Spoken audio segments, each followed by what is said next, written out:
vous êtes là et je vous en remercie. Alors il y a des personnes nouvelles qui ne nous connaissent pas trop encore, et je les salue.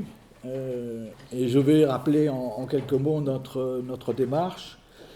C'est le dernier cours que je vous propose pour cette année. Ensuite, c'est Jean-Yves qui va poursuivre le travail engagé dans une perspective qui lui appartient et qui me semble tout à fait pertinente. Donc je dirai 2 mots à la fin.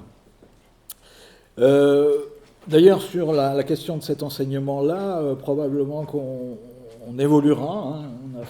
On a cheminé en marchant, hein, et on peut peut-être voir un certain nombre d'intérêts et de limites dans ce qu'on a fait. Donc on y réfléchira et puis on associera sans doute plus de personnes à la commission enseignement de la pensée complexe.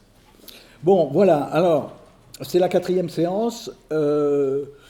En gros, j'avais introduit, je rappelle un petit peu, et j'essaye de lister un certain nombre de dimensions qu'on peut considérer comme des dimensions cachées, méconnues, ignorées du complexus, c'est-à-dire de cette dimension de complexité qu'on peut identifier ou qu'on peut prêter au réel. La forme processuelle, processus, nous sommes toujours dans des processus. La dimension relationnelle, il faut toujours la rappeler, elle est fondamentale, alors que nous avons l'habitude de réfléchir en termes de composants, d'éléments, d'individus. On ne voit pas suffisamment l'importance des relations, et s'il y a complexité, c'est beaucoup par les relations. Le regard systémique, j'en ai parlé la dernière fois, j'y reviens pas, là aussi, il y a une continuité entre la pensée systémique et la pensée complexe. Et puis la dimension hologrammique que j'ai évoquée aussi la dernière fois. Et enfin, je vous propose pour cette séance de terminer par la dimension récursive des relations et la dimension dialogique des relations. En général, il y a un certain nombre d'analystes qui disent, en gros, la pensée complexe, c'est les 3 dernières dimensions-là, hein, hologrammique, récursif et dialogique. Je pense que quand on découvre cette pensée, il faut voir plus large. Voilà pourquoi j'ai mis l'accent au début sur le processus, les relations et la pensée systémique. Donc je vais évoquer la dimension récursive avec l'envie de vous faire pénétrer dans cette pensée, mais à ma manière, évidemment. Hein. Je suis, moi, plutôt venu des sciences sociales, donc je vais chercher des illustrations plutôt là-dedans. Ce qui sera une différence avec Jean-Yves, qui lui vient plutôt des sciences de la nature entre parenthèses, ou de la matière, et qui a donc un autre cheminement vers la pensée complexe et la complexité. Donc voilà, hein, on va s'attacher à la dimension récursive et à la forme dialogique. Alors cette dimension récursive, là de suite j'allais à la fin, c'était un peu rapide. Voilà, c'est terminé, j'espère que vous avez apprécié. Merci beaucoup. Alors, cette dimension récursive des relations. Alors j'aimerais d'abord vous proposer une petite réflexion préalable sur deux archétypes, hein, deux formes fondamentales qu'on retrouve depuis les origines de l'humanité, ou quasiment, la ligne, au sens de la ligne droite, et le cercle. Et évidemment, quand on parle de récursivité, on tend vers le cercle, pas tout à fait le cercle, on va le voir, mais bon. Donc il me semble important de voir l'arrière-fond un peu, en tout cas vous proposer une lecture de cet arrière-fond, ligne, cercle, hein, qui permettrait d'associer 2 éléments, 2 constituants ou plusieurs au sein d'un système, dans le cadre d'une organisation. Alors, bon, on peut avoir une description mathématique des choses, c'est toujours utile, souvent nécessaire, pas toujours suffisant. Mais il faut en passer par là. Donc, la linéarité renvoie aux fonctions linéaires, aux fonctions affines, avec la différence qu'une fonction affine ne passe pas par l'origine, mais c'est une ligne droite. Mais c'est une situation relativement exceptionnelle, y compris en mathématiques. Ensuite, l'autre pôle, c'est évidemment les fonctions circulaires, hein, qui rappellent des souvenirs de trigonométrie aux esprits habitués à ce genre de choses, ou même non habitués. Et puis, entre les deux, vous avez une multitude de fonctions mathématiques, oscillatoires ou en spirale, etc. Et ce ne sont que quelques éléments. Alors les mathématiques, elles sont importantes, utiles, mais ce n'est pas ni mon domaine de spécialité, ni ce que j'entends discuter ici. Moi, ce que je vous propose un petit peu en introduction, un peu peut-être sur l'imaginaire global, c'est une sorte d'esquisse d'interprétation symbolique. En partant d'un premier constat qui me semble assez évident, je ne sais pas si vous le partagerez, mais c'est que l'univers ne s'inscrit pas, ou très peu, dans la linéarité, c'est-à-dire dans la ligne droite. Il est plutôt non linéaire dans ses formes. Il y a peu ou pas de formes linéaires dans la nature, c'est très difficile d'en trouver. Hein, ligne droite. Par contre, regardez autour de vous ici, on n'a que des lignes droites. Autrement dit, d'abord, vous connaissez cette phrase de Galilée qui a marqué un tournant dans la conception de la science. Disait, le grand livre de l'univers est écrit en langage ou en langue mathématique. Alors, si, moi je ne suis pas tout à fait d'accord avec ça, mais bon, peu importe, ce n'est pas l'objet.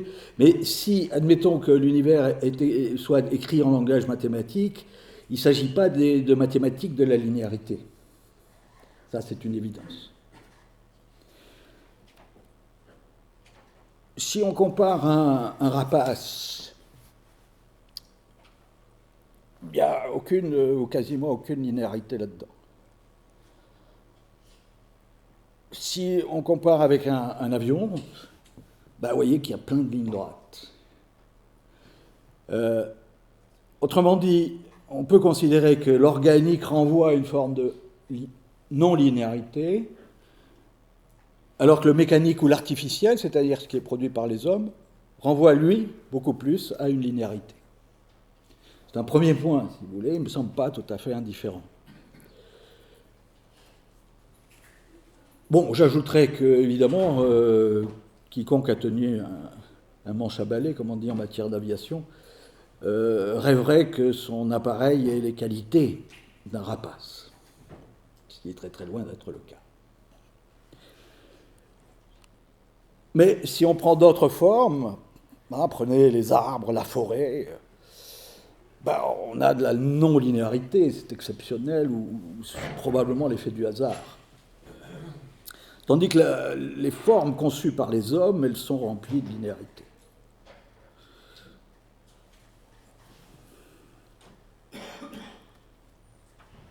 Alors, cette appétence pour la linéarité me semble avoir été accentuée à l'époque moderne, au sens de la modernité socio-politique et culturelle et économique, c'est-à-dire en gros la fin du XVIIIe siècle et le XIXe siècle. Au titre des symboles de cette linéarité, qui a été très important, c'est le chemin de fer. Le chemin de fer est une belle image de cette linéarité. Alors, il faut rentrer dans la symbolique du chemin de fer et puis dans son rôle historique. Le chemin de fer a été une révolution, au sens propre. C'est vraiment quelque chose qui a radicalement changé la perception de l'espace, la mobilité dans l'espace, qui a transformé beaucoup de comportements, qui a permis par exemple d'utiliser des terres qu'on n'utilisait pas parce qu'on a pu transporter de la chaux en quantité, etc. Ça faisait peur et en même temps les humains du XIXe siècle étaient admiratifs, quoi. On se demandait en montant là-dedans si on n'allait pas mourir parce que effectivement ça allait trop vite.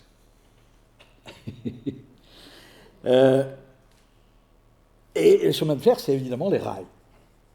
Hein, et il y a une forme évidente de linéarité.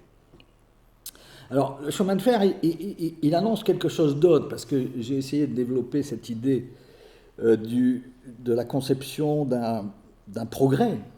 Mais le chemin de fer, il incarne ça. Il incarne ça dans, je dirais, l'image même de cette puissance qui va de l'avant. De l'avant. Il faut être en marche. Là aussi, on est dans la modernité. Il faut aller de l'avant. Il faut que ça bouge, il faut que ça avance. Vous voyez ? Vers où ? Ça, c'est une autre question. Mais il faut que ça avance. Là, c'est un tropisme moderne. Parce que si ça avance, ça ira vers le mieux. En gros.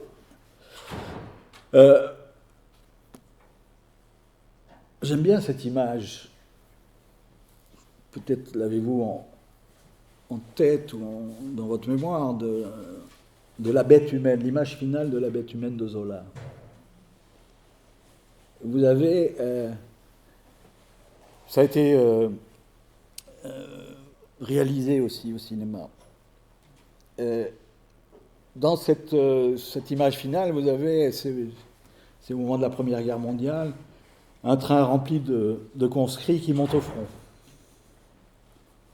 Alors là, on sait où ils vont, c'est pas vraiment par plaisir. Mais ils ont beaucoup bu, comme la plupart des soldats durant la Première Guerre mondiale, et c'est comme ça qu'ils ont tenu.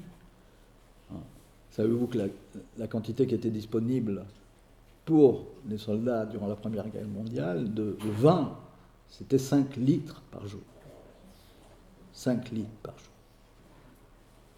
Alors on a travaillé effectivement à l'alcoolisation générale de la population, mais en même temps c'était la condition pour que les gens tiennent d'une certaine manière.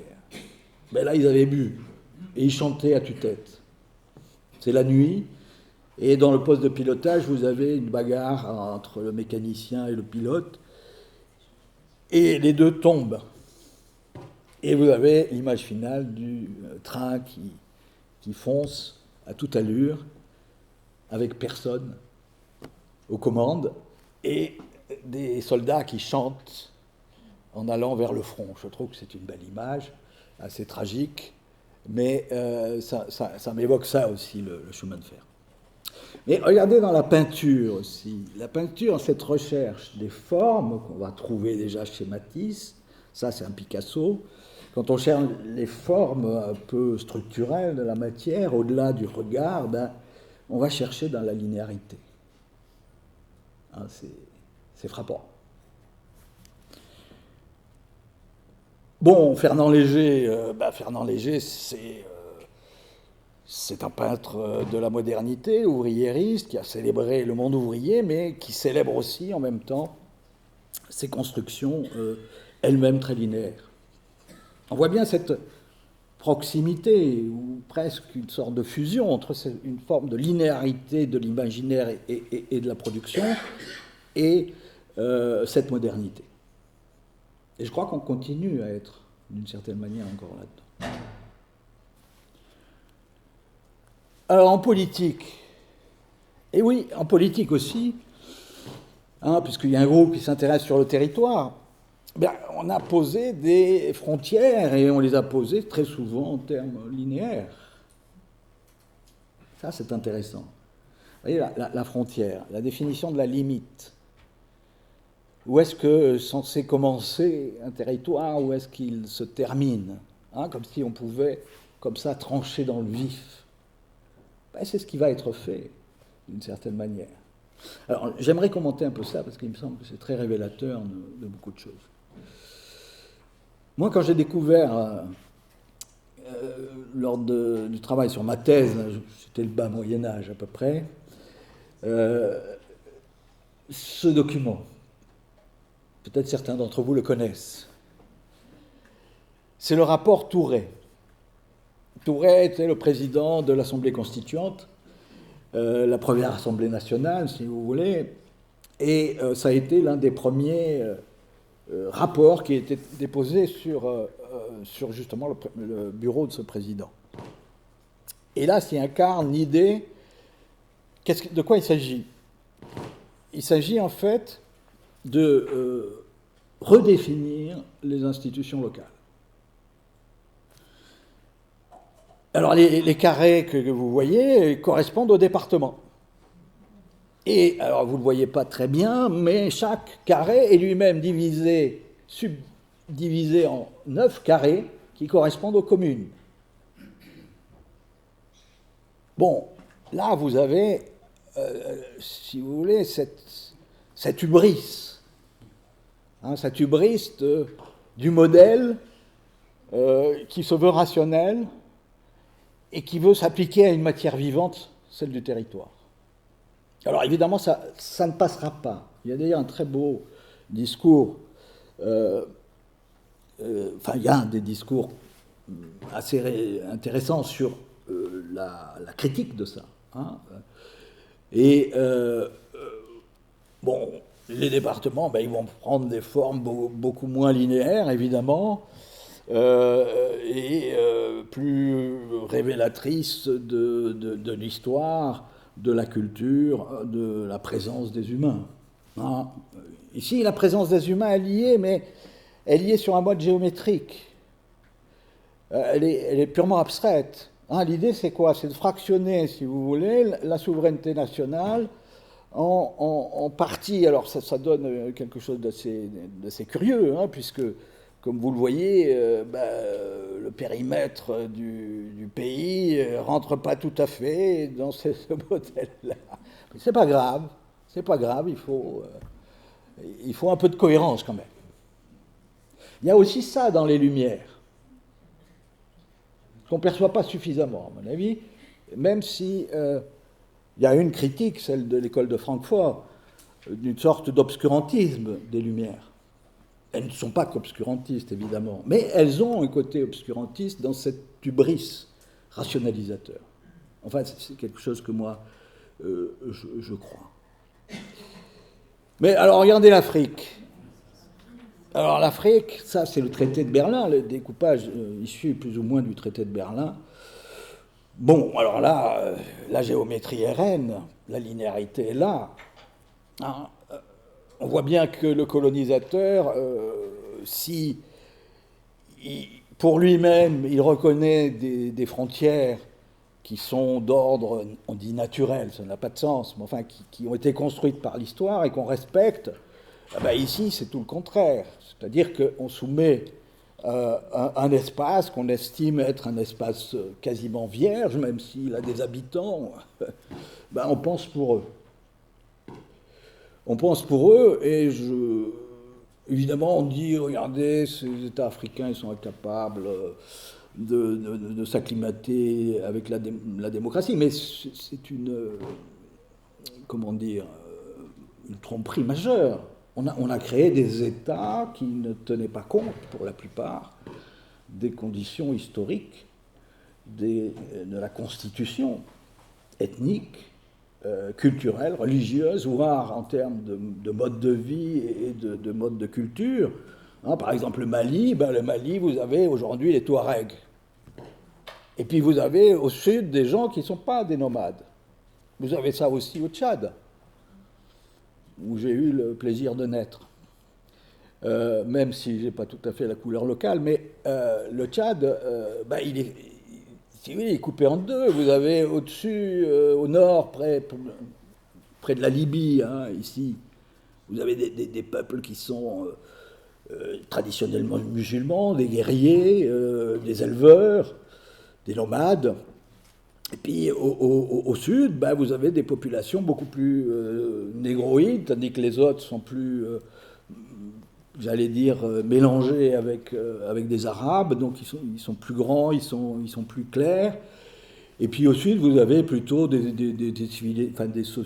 religions animistes, et puis ensuite chrétiennes, et puis vous avez des paysans, des agriculteurs. Et puis classiquement, vous aviez des razzias, des gens du Nord qui investissaient le Sud.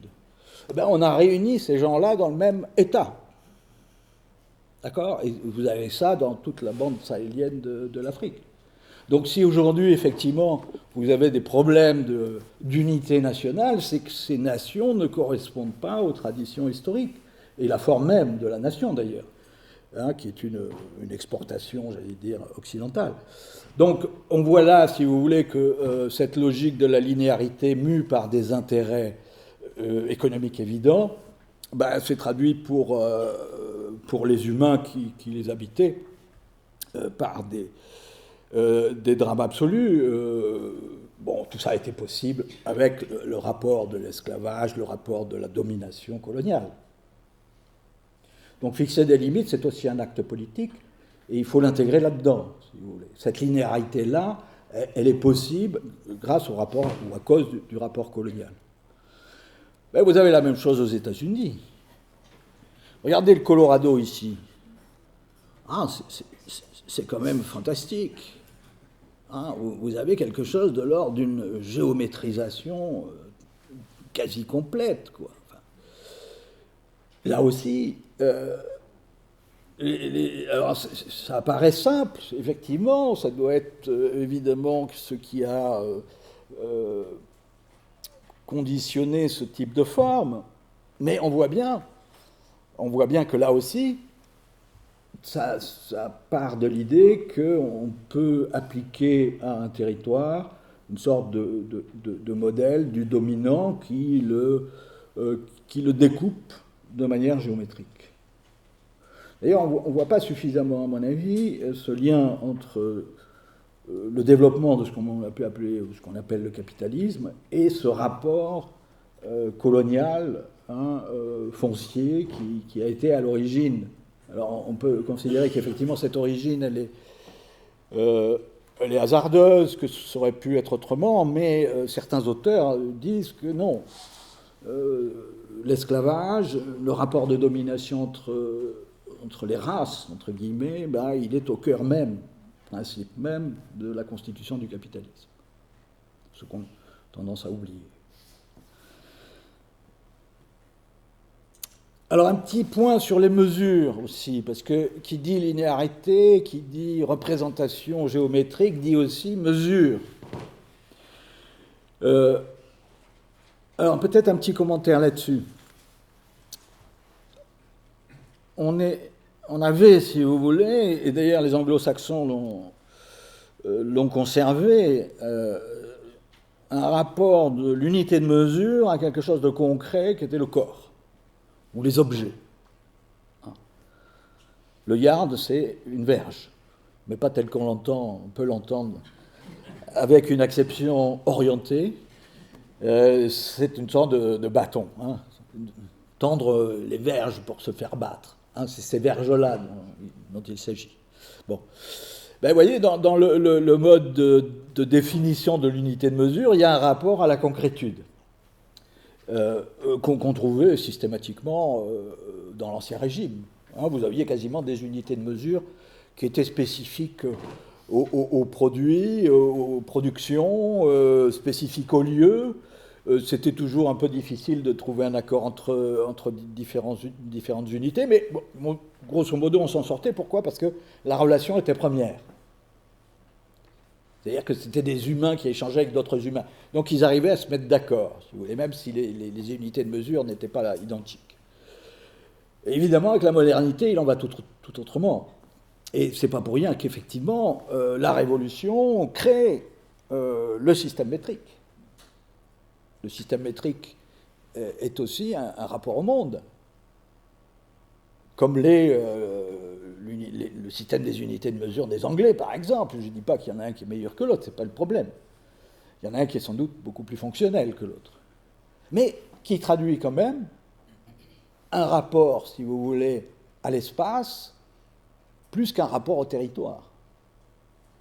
C'est-à-dire le territoire, c'est une construction sociale par les humains. L'espace, c'est une construction abstraite, par les humains aussi, mais abstraite. Et d'ailleurs, pour ceux qui s'intéressent au territoire, il faut réfléchir effectivement à ce qui sépare un territoire, ce qui distingue un territoire d'un espace. D'accord ? C'est toute la présence des humains. D'accord ? Et les économistes, ils réfléchissent sur sur l'espace. Et donc, vous avez des facteurs de production qu'il s'agit d'optimiser dans l'espace. C'est comme si vous aviez un espace uniforme dans lequel on pouvait se déplacer à loisir en fonction de quelques critères d'optimisation. Pour les autres sciences sociales, un territoire, c'est autre chose.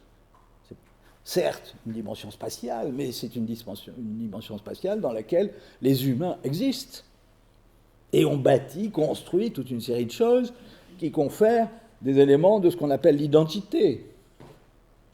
D'accord ? Donc l'espace, c'est quelque chose qui ne peut pas permettre de penser l'identité. Le territoire est associé à l'identité.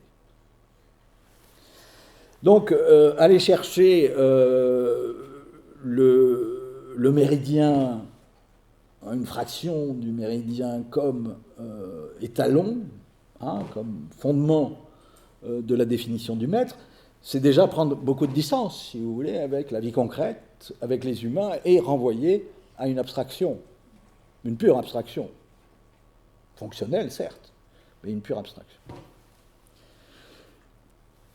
Mais le temps, réfléchissons un peu sur le temps. C'est devenu un lieu commun, mais je pense que c'est juste. Dans la plupart des sociétés traditionnelles, le temps, il est à l'image des successions du jour et de la nuit, des successions des saisons. Il est circulaire. Il est circulaire. Évidemment, la modernité va accentuer quelque chose qui était déjà là. On pourrait parler de la perspective en peinture, etc. Mais la modernité, elle va linéariser très clairement le temps. Avec la flèche du temps. Alors, on ne prend pas nécessairement conscience de l'ampleur de ce que ça implique, mais c'est tout à fait considérable. Parce que cette flèche du temps, un temps qui se déroule toujours dans un sens où il n'y a pas de reproduction, où on va toujours vers quelque chose qui est différent, renvoie à une vision du monde qui d'ailleurs est assez largement nécessaire, qui est une condition du raisonnement causal. Il faut qu'il y ait un avant, un après. Si vous voulez raisonner en termes de cause linéaire notamment, il faut un avant, un après. Donc un déroulement. Mais ça, si on renvoie à une vision plus centrée sur quelque chose de plus large et peut-être plus flou qu'est l'imaginaire, et l'imaginaire politique aussi, eh bien, la flèche du temps, c'est nécessaire, indispensable pour penser le progrès. Vous voyez, le chemin de fer. On va de l'avant, on est en marche, d'accord, vers le mieux, le progrès. Demain sera meilleur qu'aujourd'hui.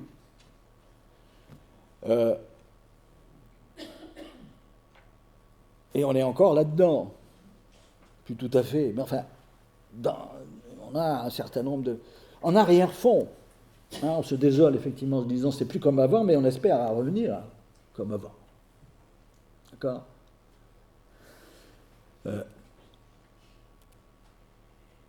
Bon, ce temps linéaire et peut-être la dureté des temps, moi j'aime bien cette idée de Dali, d'imaginer des montres molles.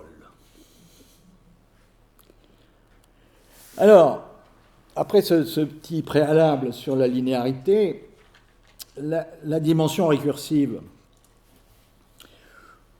Bon, tout ce que je viens de vous décrire, c'est un petit peu ce qu'on pourrait synthétiser à travers une conception horlogère ou mécanique du monde. La physique classique, Newton. Elle est marquée par le déterminisme. Et l'explication, s'il y a déterminisme, c'est une causalité d'ordre linéaire. C'est l'avantage de ça, et évidemment qu'en permanence on mobilise ce schéma intellectuel. Sans doute que l'évolution nous a amené à sélectionner ça, donc il y a une pertinence. il y a une pertinence sur le monde du simple, le monde peut-être d'une sorte de pratique quotidienne, si vous voulez. Mais cette grande simplicité, si vous voulez, elle empêche la causalité linéaire de nous parler du monde si on approfondit notre regard sur le monde.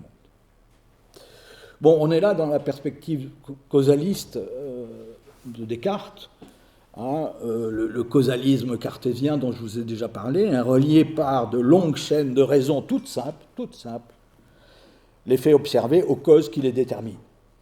Donc il y a quelque chose, ça s'explique, et il faut trouver la cause. Et généralement, on isole la cause. Hein, c'est-à-dire que la causalité linéaire est souvent monocausale. En tout cas, il y a une cause qui apparaît comme première. Alors ça, on n'imagine pas, enfin peut-être qu'on l'imagine, en tout cas moi j'ai été frappé de voir l'écho qu'a pu avoir la loi de la gravitation universelle au moment où elle a été trouvée par Newton et ensuite popularisée jusque dans une population assez large en fait. Hein. Par exemple, c'est Voltaire qui écrit l'article sur Newton et la loi de la gravitation universelle dans l'encyclopédie, et cet article est dithyrambique. Enfin, c'est quelque chose, si vous lisez ça, vous verrez, c'est cette idée que, voilà, la science explique tout. Ah, des plus gros corps jusqu'aux plus petites particules, enfin, petits objets, ben, on a une manière d'expliquer. En fait, on explique des relations 2 à 2, il ne faut pas oublier, mais enfin, ça apparaît absolument... quelque chose de très de prodigieux. Le problème, c'est que ce type de formulation, eh bien, c'est un petit peu ce que je vous disais la dernière fois. C'est pertinent pour le monde des objets. Ça l'est beaucoup moins dès lors qu'on considère des êtres. Des êtres jusqu'aux plus élémentaires, c'est-à-dire des êtres vivants, par exemple la bactérie.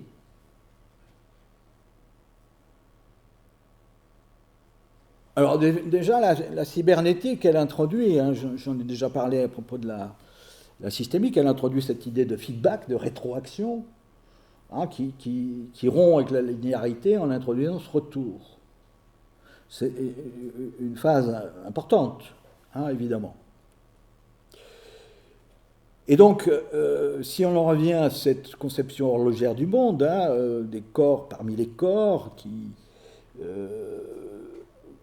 dont Descartes parle, hein, par exemple, à propos des animaux, dit les animaux sont des corps parmi les corps, on vient de dire qu'ils ne sont mus que par des forces qui les déterminent, comme le vent peut mouvoir tel ou tel objet. Sauf que ne sont pas des objets. Ils ont une dimension matérielle, c'est clair, mais on ne peut pas les réduire à des objets. Parce que dès la bactérie, vous avez un vouloir vivre.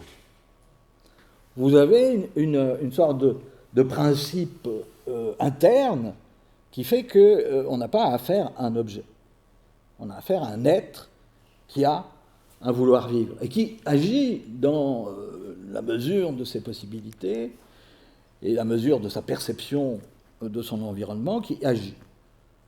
Ce n'est pas le cas des objets. Hein.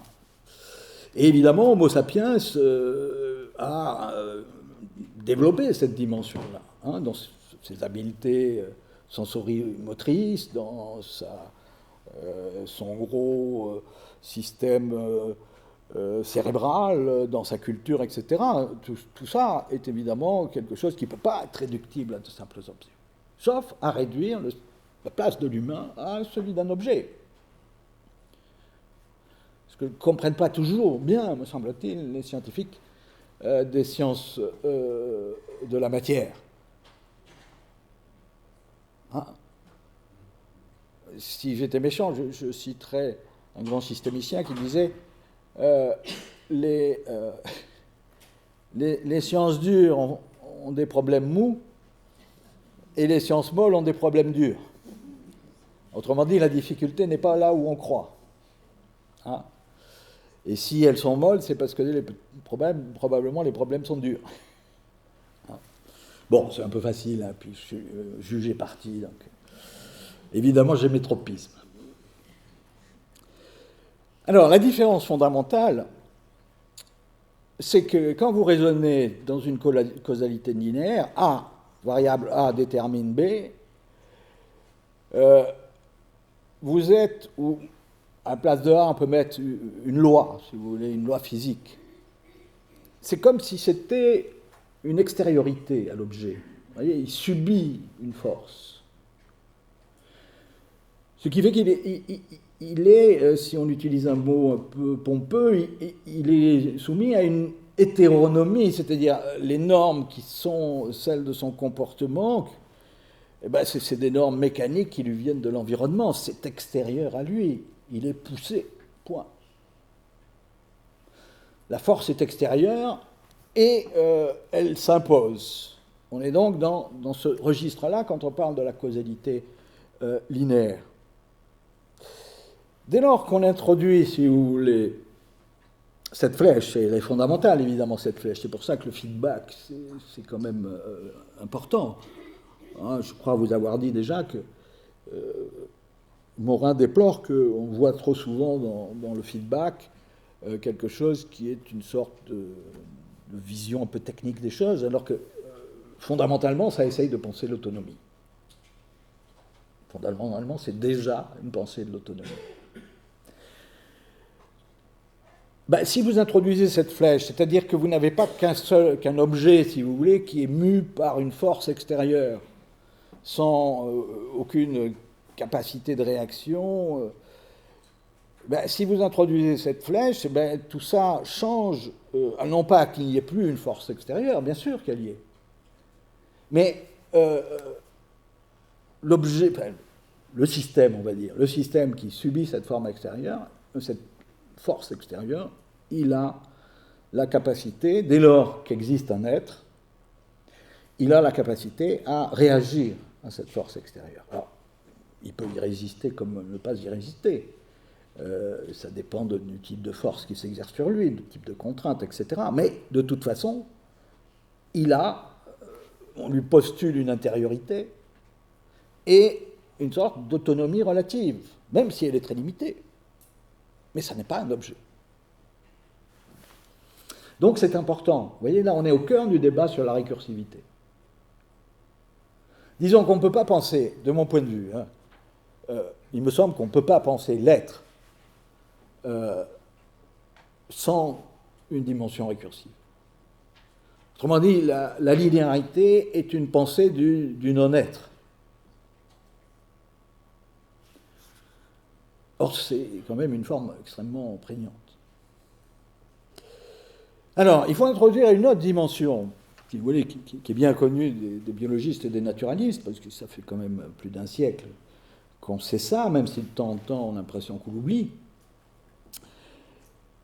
C'est que non seulement le vivant, il a une intériorité et une capacité à réagir, mais, et ça c'est une idée puissante, je crois. Mais il réagit de manière privilégiée à quelque chose, à une partie de l'environnement, ce que nous, extérieurement, on considère l'environnement, c'est-à-dire tout ce qui n'est pas le système. Ben lui, il ne réagit pas à tout. Il réagit à certains éléments de cet environnement. Et on peut dire qu'il se crée son monde. Vous voyez, c'est cette idée qu'on va retrouver d'ailleurs chez Varela ensuite, presque d'une institution de l'environnement par le système qui réagit. Il ne réagit pas à tout de la même manière, il réagit de manière privilégiée à certains aspects de l'environnement qui ont du sens pour lui. Quand je dis qui ont du sens, qui ont par exemple une fonctionnalité. Mais on verra que pour les humains, cette dimension du sens est évidemment très importante. Ça veut dire quoi? Ben, ça veut dire que le système, il a une perception sélective. des aptitudes sensorimotrices qui sont différentes. Et c'est en fonction de ça qu'il va plus ou moins percevoir des choses dans l'environnement. Et réagir par rapport à ces choses que d'une certaine manière, il choisit. Enfin, le mot choisir peut être discuté, mais vous voyez ce que je veux. Autrement dit, un système ne réagit pas à l'environnement en tant que tel, il réagit principalement à l'environnement qu'il décide de reconnaître. Et c'est ce qu'on appelle le milieu. Le milieu, c'est l'Umwelt, qu'on doit au biologiste, naturaliste et philosophe allemand Jacob von Uexküll, dont l'orthographe difficile. Ça a dû compter dans sa notoriété qui est un peu en demi-teinte aujourd'hui, bien qu'il ait posé quelque chose de tout à fait central. Mais regardez le papier dans lequel il propose ça, les contours d'une vision du monde qui vient. C'est pas mal. On pourrait dire que l'UPEM, c'est un peu ça, des contours d'une vision du monde qui vient. C'est puissant, ça, c'est vraiment puissant, et on peut l'appliquer évidemment aux êtres vivants. Alors, il y a une dimension de l'espèce. Vous voyez, c'est là qu'on retrouve l'espèce. Les aptitudes ou les capacités sensorimotrices des sens et de la capacité de mobilité dépendent très largement de l'espèce. Elles évoluent, mais pour chaque espèce, mais lentement. Et quand un individu appartient à une espèce, il hérite d'une certaine manière de ses aptitudes ou de ses capacités sensorielles et motrices. Ce qui veut dire que l'environnement n'est pas le même pour tous les êtres vivants. Ils ne réagissent pas au même environnement. La tique, qui n'est pas un animal particulièrement agréable, et encore, je ne suis pas un chien. Si j'étais un chien, j'aurais quelques rancœurs supplémentaires. Mais comme je suis le compagnon d'un chien, on ne peut pas dire le propriétaire, je compatis. La tique, c'est un exemple que prend Jacob von Uexküll. C'est l'idée que la tique, elle a un monde particulier. Ce n'est pas le monde des humains. Et on peut généraliser, évidemment, le propos. Il existe un monde de la tique, qui est l'environnement pertinent, reconnu comme tel par une tique. C'est-à-dire que on pense généralement ça. L'environnement, il détermine le comportement de la tique. Non, ce qui détermine véritablement le comportement de la tique, c'est cette partie de l'environnement que la tique reconnaît comme telle. Alors, si effectivement il y a un feu, elle brûlera avec tout le reste. D'accord ? Mais c'est une situation un peu exceptionnelle. Ce que je veux dire, c'est qu'en fonctionnement normal, la tique, elle réagit à certains aspects en fonction de ses aptitudes sensorimotrices. C'est-à-dire, quel est l'environnement qui est important pour elle ? Ça dépend de, effectivement, en gros, la tique, si vous voulez, elle est là, elle attend, sagement sur une feuille, une branche, et elle sent. Elle a une aptitude à sentir l'existence d'une peau quelconque. Alors, ça porte un nom, je ne pourrais pas vous le dire, mais enfin, voilà. Et quand elle sent ça, elle essaye de s'accrocher. D'accord ? Et une fois qu'elle est sur des poils, elle essaye de chercher là où c'est le plus chaud. Et quand elle trouve là où c'est le plus chaud, elle perfore. Vous voyez ? C'est ça, le monde de la tique. Et donc, évidemment, elle a un monde pertinent qui n'est pas l'ensemble de l'environnement. Et ça, il faut le considérer.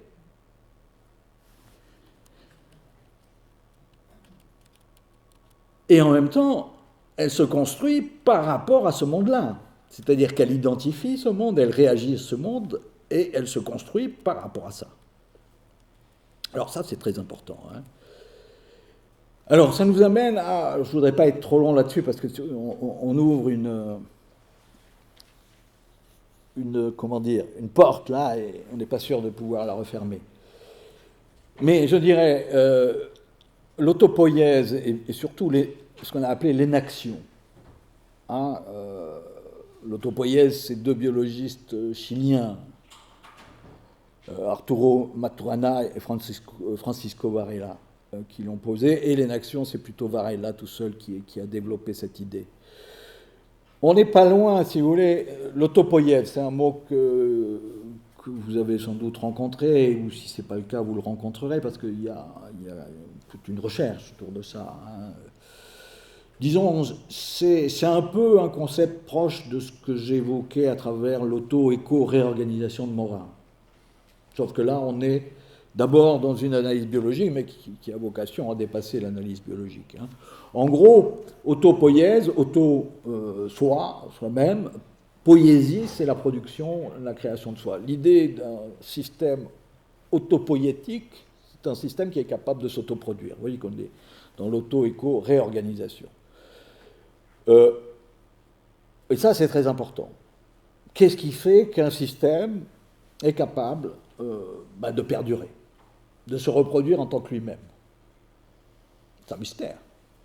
Ça n'a rien d'évident. Hein.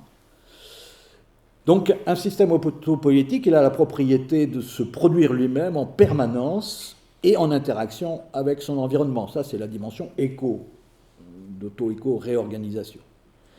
Et ainsi de maintenir son organisation, structure des relations. Vous voyez là aussi, la dimension des relations.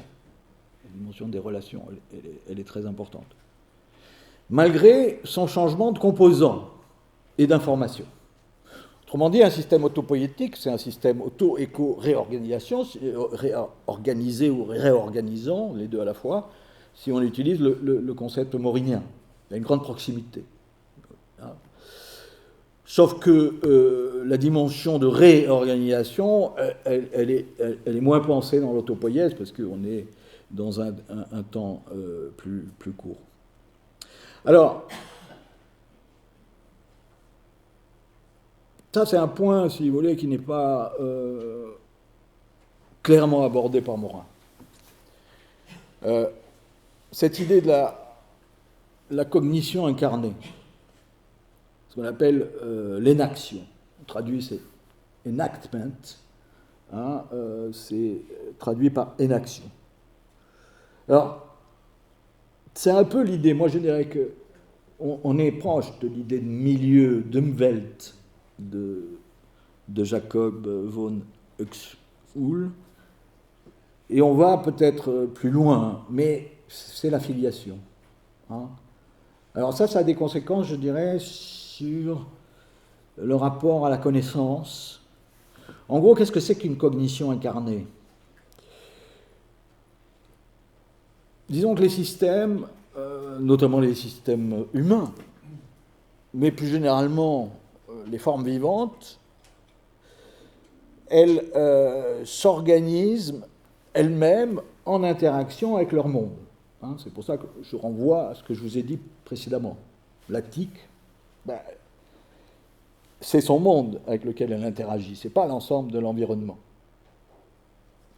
Ça amène à quoi ça? Si vous voulez, ça amène à l'idée que la connaissance, y compris la connaissance, c'est quelque chose qui passe qui nécessite un rapport intime, qu'on pourrait dire, pour utiliser les termes qui sont utilisés par Varela, un couplage structurel entre l'organisme et son monde.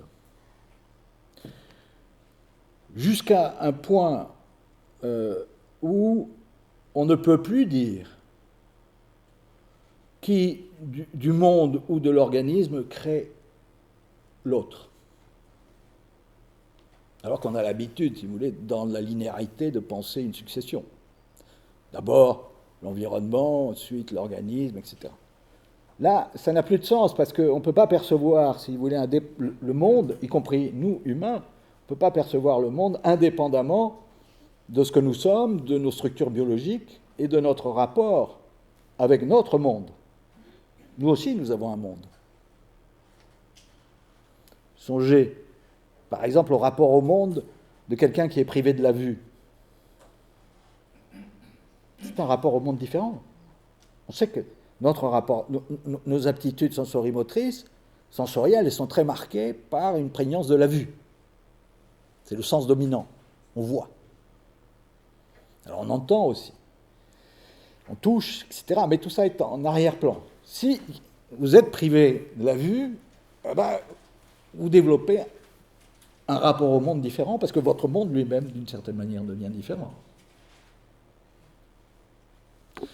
Donc cette idée qu'on pourrait avoir accès à une sorte de connaissance objective d'un monde indépendamment de ce que nous sommes, il faut en faire le deuil. Ça, c'était clair déjà dans ce que je vous ai dit précédemment, mais avec l'énaction, c'est encore plus le cas. Alors ça a des conséquences sur toute une série de plans, et encore une fois, je survole cette question en mesurant bien que je ne m'y engage qu'avec beaucoup de réserve, parce que ce n'est pas l'essentiel de ce que je veux vous dire. Alors, là, on est, si vous voulez, dans le... Voilà, vous avez un organisme qui est d'abord constitué par son organisation, c'est-à-dire la structure de ses relations, et qui est capable de produire, en fonction de ce qu'on peut appeler une endocausalité, une causalité qui émerge de lui, des finalités. Et vous avez une interdépendance tellement étroite entre le monde de cet organisme et cet organisme lui-même qu'on peut parler d'un co-engendrement. Non seulement une coévolution, ça évolue ensemble, mais d'un co-engendrement. L'un ne peut pas être défini sans l'autre. Et c'est là que vous avez la figure la plus forte de la récursivité.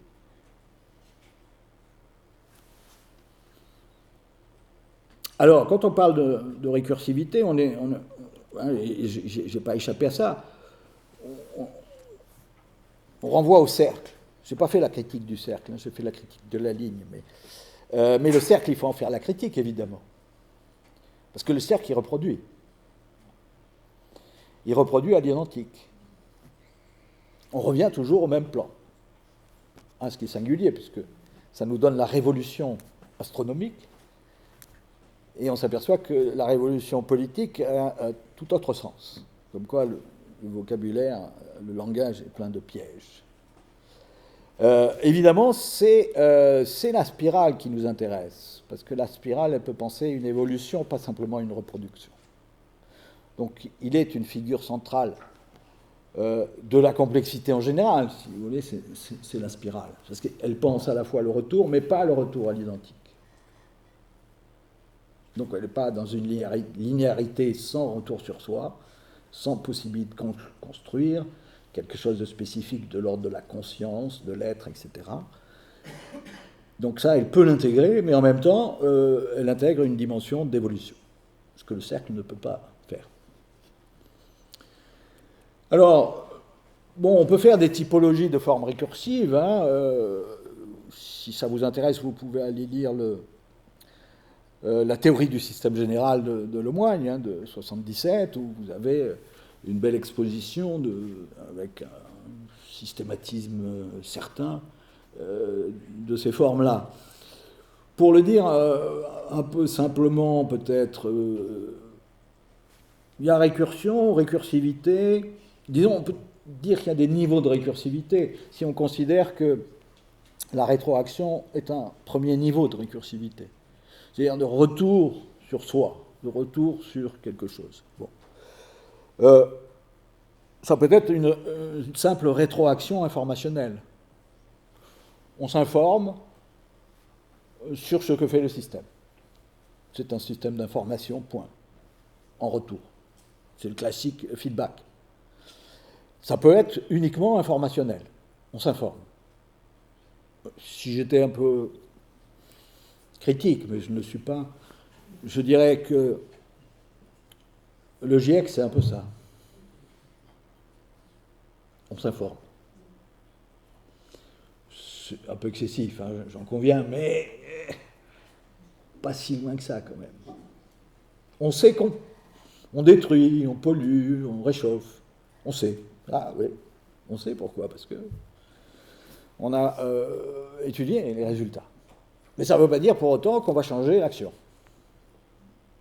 Espérons-le, qu'on change un jour suffisamment. Donc ça veut dire quoi? Ça veut dire qu'on a une information, mais on ne change pas l'action du système. Si on change l'action du système, on peut arriver, et c'est un mode assez classique, à une forme de régulation. Il n'y a pas de système sans régulation. C'est-à-dire qu'on va modifier l'action en fonction d'une norme qui a été posée a priori, hein, comme dans le thermostat, on parlera de téléonomie, ou par rapport à une finalité que s'assigne plus généralement, sans que ça soit une stricte norme, un système avec une téléologie. Bon, bref, le retour pour stabiliser quelque chose. Pour dire, voilà, moi, j'existe dans telles conditions, donc je dois maintenir ces conditions-là. Hein, on voit bien que c'est une nécessité biologique, mais au-delà de la nécessité biologique, c'est évidemment une nécessité sociale, etc. Et puis, il y a quelque chose de plus fort, c'est l'adaptation morphologique, c'est-à-dire de la forme même de ce qu'est le système. On pourrait même dire de son organisation. C'est-à-dire le retour vient changer l'organisation qui a produit l'action. Alors évidemment, ça c'est la forme la plus substantielle. Hein. C'est pas tous les jours que ça fait ça. Hein. On a des systèmes quand même qui n'impliquent pas une adaptation morphologique. Il y a des phases relativement exceptionnelles où ça peut se produire. Hein, notamment par exemple, moi je trouve, vous voyez le terme de résilience. Le terme de résilience, ça peut correspondre à une adaptation morphologique du système dans une situation critique. Ce qui permettrait de l'articuler peut-être un peu mieux à la théorie systémique ou complexe. Alors essayons d'illustrer un peu ça. Alors je sais que c'est une vocation qu'il faut développer. Alors je vais vous prendre un cas que j'avais utilisé par le passé devant des managers d'une collectivité locale. En l'occurrence, c'était Grenoble, enfin peu importe. Le cas de l'Auric. Mettons-nous dans cette situation. On a un agent, l'Auric, qui réalise ses objectifs mais ne respecte pas les horaires. Ah. Il arrive tard le matin et part tôt le soir. Ce qui peut faire un peu réduit. Jean, son manager, craint que cela ne crée des jalousies dans l'équipe et n'accepte pas cette attitude dilettante. Ah oui, quand même, hein. Il ne faut pas déconner. Alors, il le recadre par un rappel au règlement. Tu dois respecter les horaires comme tout le monde. Ben oui, pas de raison. Bien sûr, répond l'Auric, mais je m'occupe seul de ma fille et puis le travail est fait, non? Donc, il part plus tôt, il arrive plus tard, mais le travail est fait. Ah. Alors, Jean, son manager, lui dit, tu sais, chacun a ses problèmes, moi je tiens à ce que tu fasses des efforts. Mais rien ne change dans les semaines qui suivent. Il arrive tard, il part tôt, il fait son boulot, mais l'autre n'est pas content. Alors, là, j'introduis autre chose, mais pour illustrer le processus récursif. C'est l'apprentissage organisationnel qu'on doit à deux auteurs importants dont je vous parlerai dans un instant. Il n'a pas compris. Nous dit Jean, le rappel au règlement n'a pas suffi. Donc il va le convoquer dans son bureau et il le menace. Je t'ai demandé des efforts, mais tu n'as rien fait, ce n'est pas acceptable. Si tu continues, je demande ta mutation. Je te fous dehors. Ben là, on peut parler d'un apprentissage en simple boucle, c'est-à-dire que le résultat va amener à modifier l'action. En l'occurrence, la modification de l'action, ça a été le rappel au règlement, etc.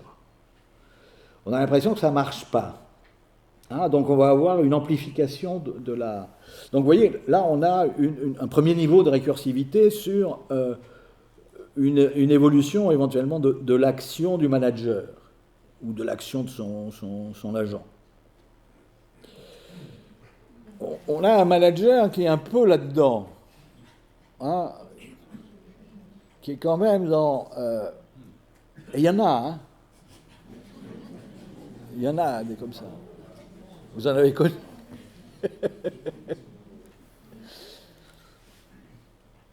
Alors,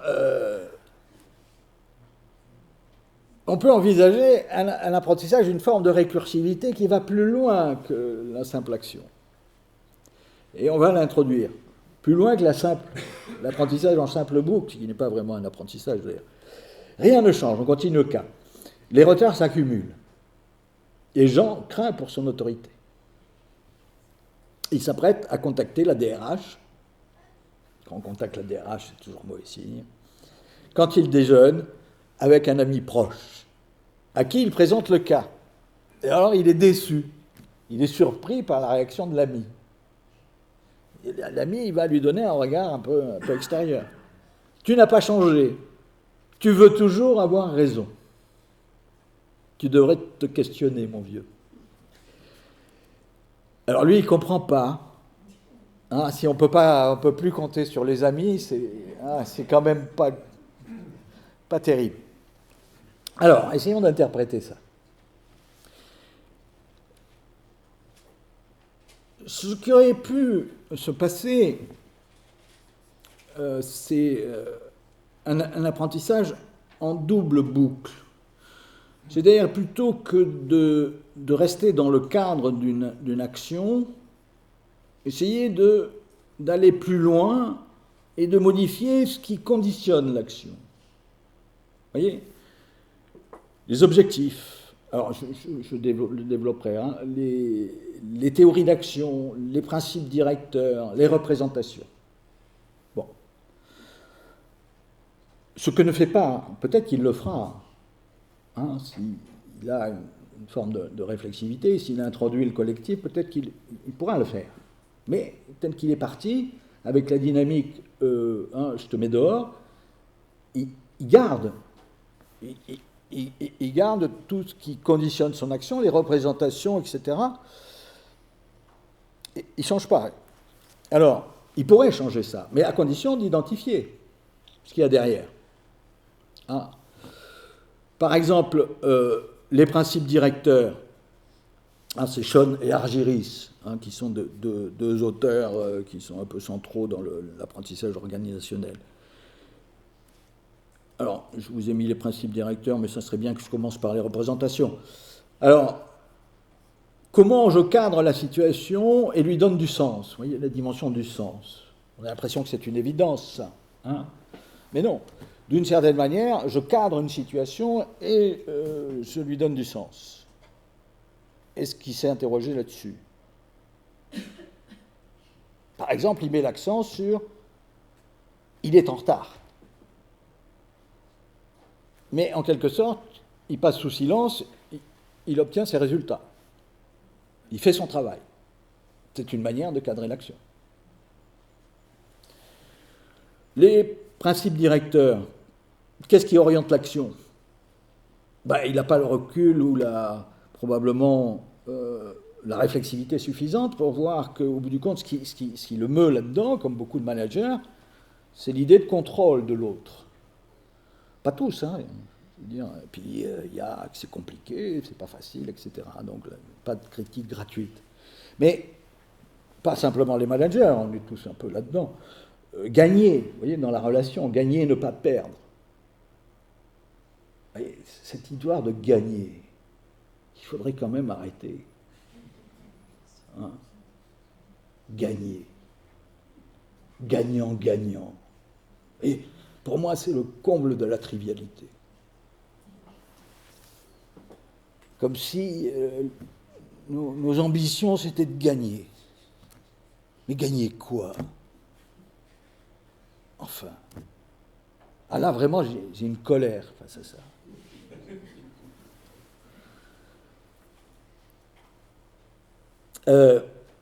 Masquer ses sentiments, parce qu'on est ému par des sentiments, mais on n'en dit rien. Ah, vous voyez? Mais non, on tient un discours rationnel. Alors que derrière, ce petit connard, il met en cause mon autorité. Et ça m'émeut, ça me... Vous voyez? Mais non, on va tenir un discours rationnel. Paraître rationnel. Bon. Théorie de l'action. Ben, il y a les théories d'usage de l'action, hein, ce qu'on met en place. On a toujours une théorie de l'action, qu'on en ait conscience ou pas. Et puis, la théorie de référence. Et ça peut être très différent. Et vous parlez à quelqu'un de lui dire, voilà. Et puis il ne comprend pas parce que lui, il a l'impression d'agir de manière tout à fait différente. Et puis les objectifs, mais les objectifs dépendent largement des points précédents.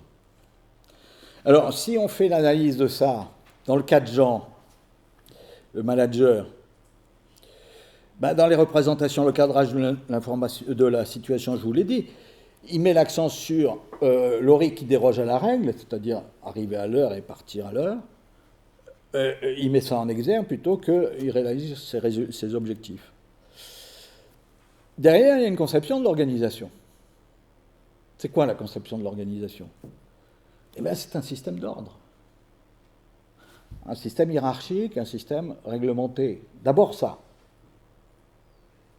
Et probablement qu'il a du mal avec cette histoire d'horaire parce que ça vient confronter une vision. Vous voyez, une sorte de représentation de ce que c'est qu'une organisation. Il n'y a pas de place pour une forme de désordre, c'est-à-dire quelque chose qui n'est pas le strict respect de la règle. Et effectivement, il craint que ça engendre encore plus de désordre, c'est-à-dire un vrai désordre, quoi. Enfin, un vrai désordre, quelque chose qui pourrait être objectivé. Jusqu'à présent, c'est plutôt son ressenti qui parle.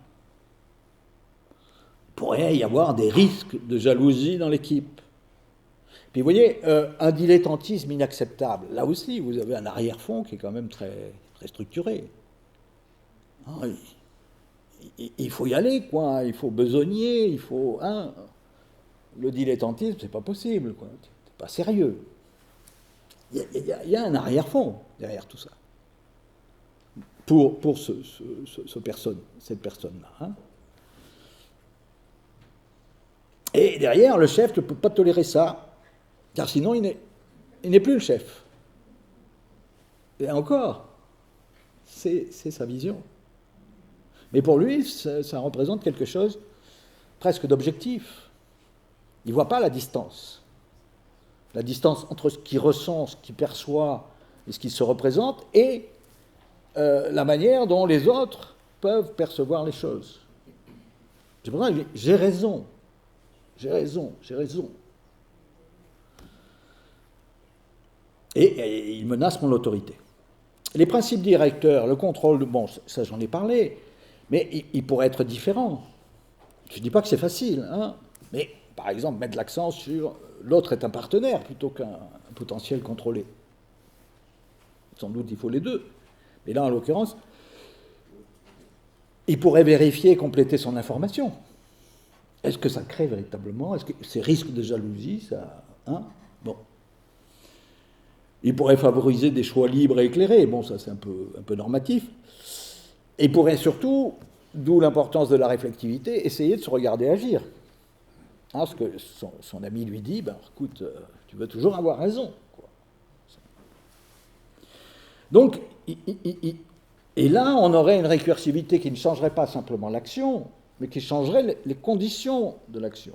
C'est-à-dire quelque chose d'un ordre plus profond qu'est l'organisation, en l'occurrence, si on considère la structure de cette décision.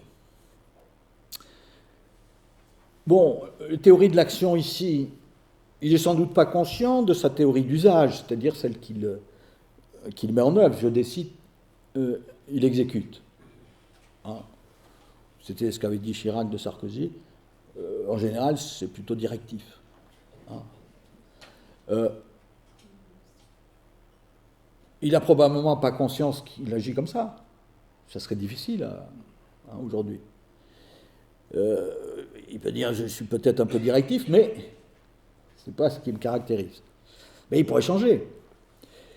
Par exemple, il pourrait introduire l'idée que, justement, si les gens sont potentiellement jaloux, en tout cas c'est ce qu'il craint, bah, qu'ils ne décident pas sans l'avis des principaux concernés. Bon. C'est pas ce qu'il a en tête, là. Il a une image, une idée qu'il y a un risque de jalousie. Alors, en termes d'objectifs, vous voyez, là on est directement, et ça je l'ai déjà évoqué, mais je pense que c'est important, il est dans le problem solving. Pour lui, il a défini le problème et il faut le résoudre. Il n'est pas dans le problem setting. Et quel est le problème? Y a-t-il un problème?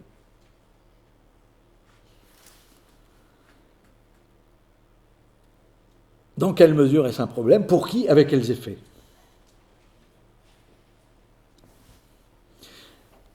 Quand on est dans une sorte de routine, et la routine, ce n'est pas nécessairement le mal, hein, encore une fois. Le changement morphologique du système, c'est relativement exceptionnel. Il faut des phases, j'allais dire, routinières. Toutes les organisations en ont besoin. Mais il ne peut pas y avoir que ça. Ben, quand on est dans ce type de continuité-là, il est difficile, effectivement, de voir, de prendre la mesure de comment on oriente ses choix, comment on se représente les choses. On est plutôt directement dans l'action. Et prendre cette distance-là, c'est évidemment ce qui est souhaitable. Mais on est tous soumis à des contraintes temporelles. Hein, c'est une limite. Mais je dirais qu'à un certain moment, il faut suspendre.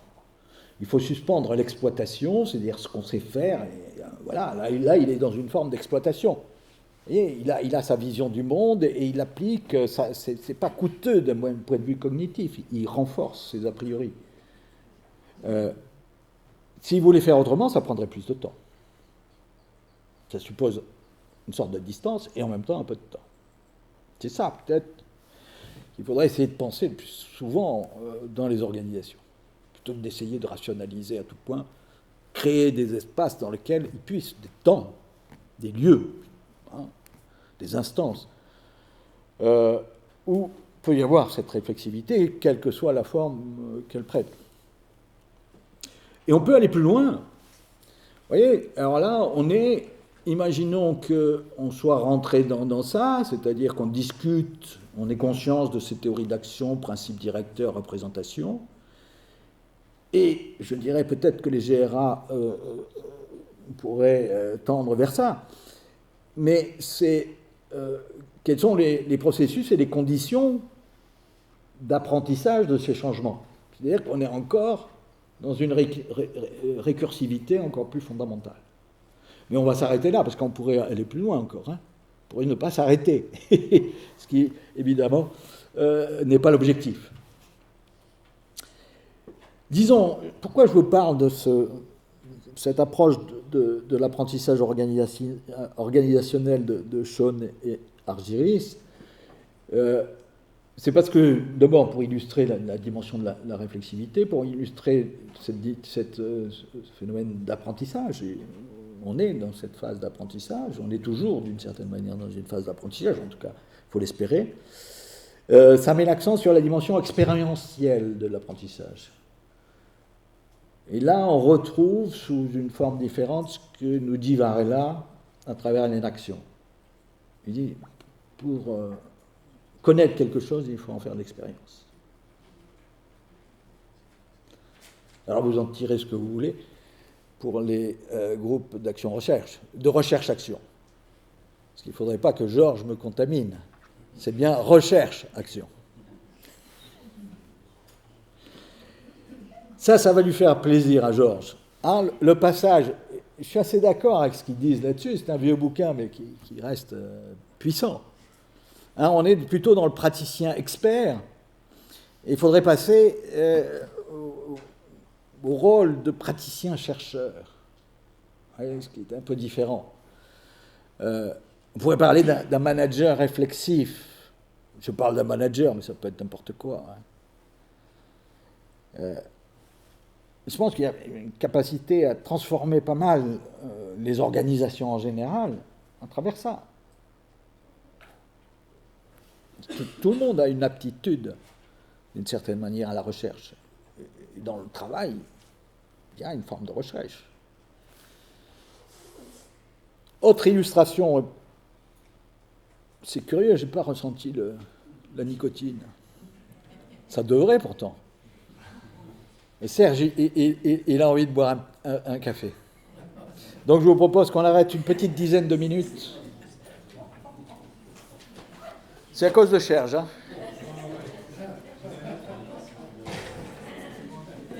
C'est lui, hein.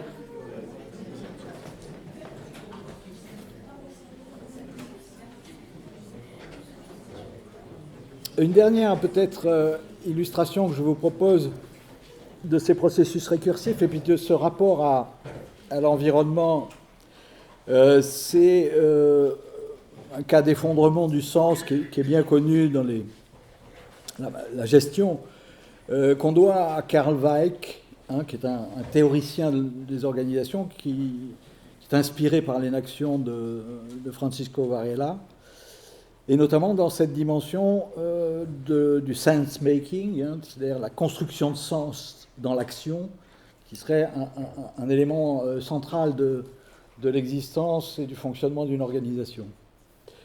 Qui montre bien, si vous voulez, que là aussi, le rapport à l'environnement, c'est toujours une forme de construction. Et que cette construction, elle peut s'effondrer d'une certaine manière. C'est la catastrophe de l'incendie de Mount Gulch aux États-Unis le 5 août 1949. Je ne sais pas si ça vous dit quelque chose. Comme un épisode cosmologique, c'est-à-dire, il parle d'épisode cosmologique, c'est une situation dans laquelle le sens du monde s'effondre d'une certaine manière. Alors, c'est resté célèbre, d'abord parce que c'est une tragédie. Hein. Il y a 16 pompiers qui sont présents, il y en a 13 qui sont morts. Et c'est surtout, j'en parle parce que ça a été analysé par Karl Weick à partir de cette grille du sense-making qui s'enracine un peu dans l'inaction de Varela. En gros, je vous la fais courte, hein, et sans doute simplifiée, mais on est dans le Montana, on est dans un paysage montagneux, forestier, très grande forêt, et puis il y a un feu qui se déclare, il est important, il y a un parachutage de ces pompiers, pas tous, il y en a un qui va les rejoindre, qui est déjà sur place, et la question c'est comment se fait-il que 13 pompiers soient morts et que 3 aient survécu.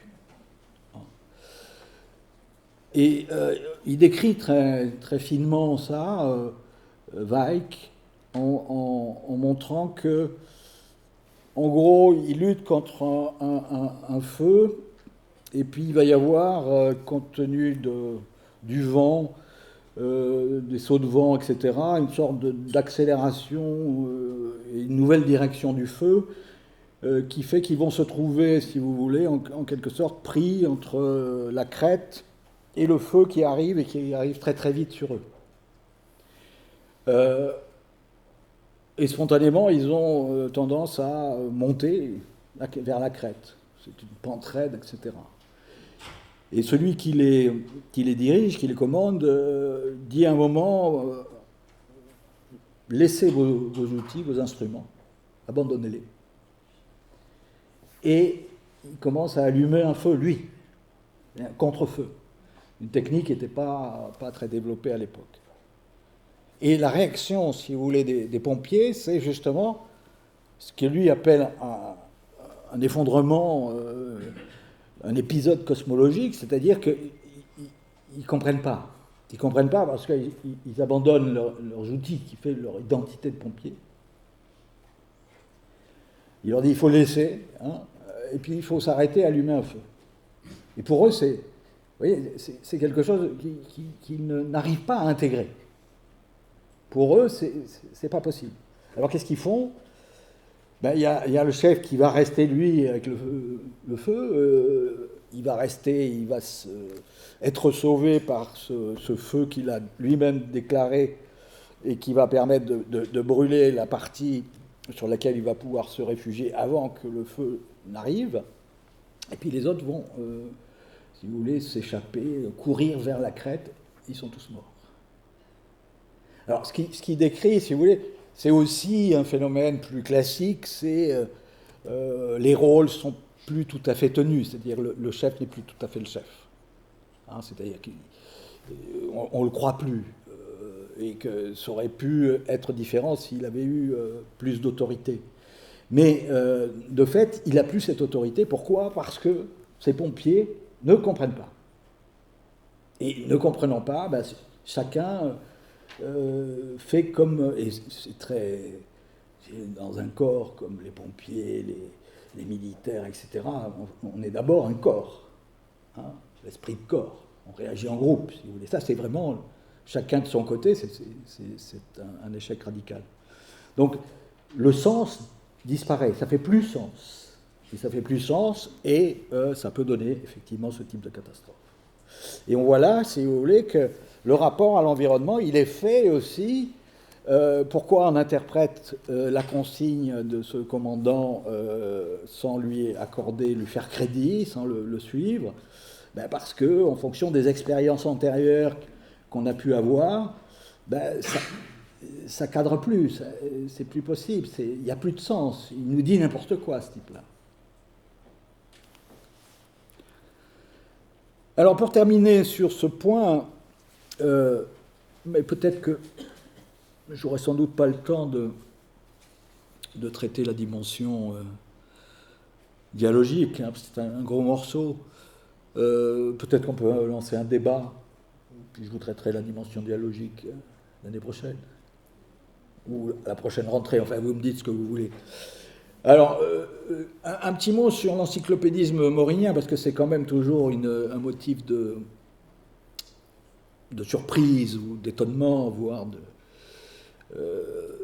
on est vraiment, comment dire, presque étonné, le mot est faible, hein, fasciné par cette capacité qu'a cet homme-là. On a l'impression de tout savoir. Évidemment qu'il ne sait pas tout, mais il sait énormément de choses, et puis surtout, il a une excellente mémoire. Hein, il a une mémoire, quelque chose de stupéfiant. Il peut vous dire ce qu'il faisait en avril 54. Vous voyez un peu, c'est vraiment... Alors, il sait beaucoup de choses, mais c'est pas, si vous voulez, l'accumulation à la pique de la Mirandole, dont on estime que c'était l'esprit, le dernier esprit un peu omniscient de l'Occident, avec l'idée d'accumuler, hein, toujours avoir plus de connaissances. Morin fonctionne différemment, et on est bien sur un processus récursif en spirale. C'est lui-même qui dit encyclopédé, c'est-à-dire mettre en cycle. Vous voyez, son encyclopédisme, c'est plutôt ça. C'est-à-dire mettre en cycle, ou plus réellement en spirale, hein, le corpus de connaissances qui est le sien. Alors, il y a différents corpus, hein, il y a la philosophie, qui s'inscrit pas mal dans la philosophie, Il est aussi héraclitéen. C'est quelqu'un qui a beaucoup célébré Héraclite, notamment dans la perspective de la dialogique, qui va tirer de la dialectique. C'est quelqu'un qui s'est intéressé, ça fait sa profonde originalité, aux sciences de la matière. Quelqu'un qui vient, si vous voulez, comme ça, des sciences sociales, de la philosophie, et qui s'intéresse autant aux sciences de la matière, que ce soit sciences de la matière, en voyant large, y compris les sciences observationnelles que sont la cosmologie ou l'astrophysique, qui sont des sciences qui ne sont pas des sciences expérimentales, qui sont des sciences observationnelles. C'est pas toujours bien perçu, ça, mais c'est pas la même chose. On observe. Mais aussi la physique plus largement, la thermodynamique, la physique quantique, etc. Les sciences de la vie. Il a quand même une grande culture sur ces sciences de la vie. Évidemment, ce dont je vous ai parlé, la systémique, qu'il a intégré à partir de son voyage aux États-Unis, après sa fréquentation de Jean-Louis Lemoyne. Et puis sa culture initiale, qu'on pourrait appeler de sciences humaines et sociales. Et tout ça, il n'ajoute pas, je dirais, mais il le met en cycle, il le met en spirale. C'est-à-dire que ce qui fait la pensée complexe, c'est ça. C'est vraiment, on a une forme de continuité entre ces différents domaines. La nature de la nature, c'est la matière. La vie de la vie, c'est la biologie. La connaissance de la connaissance, ça renvoie plutôt à la philosophie, un peu au SHS. Les idées aussi. L'humanité, ça mêle un peu tout ça. Et puis l'éthique, il faudrait peut-être ajouter une dimension éthique. Mais cette dimension éthique résulte de ce cycle-là. Puisque s'il écrit l'éthique à la fin, il dit j'écris l'éthique à la fin parce qu'elle résulte de ce que j'ai dit avant. C'est pour ça que je vous conseille de lire ce tome 6 de la méthode qui est éthique. Voilà. Alors là, je suis incertain. Je ne voudrais pas vous laisser au milieu de la dialogique. Voyez. Je vous assure que j'ai rien planifié. Ah non, rien planifié du tout. Non, je pense qu'on n'aura pas le temps pour la dialogique. Je vous propose de la voir la saison prochaine. Mais assez tôt dans la saison, on fera un petit truc. Une intro. Je ne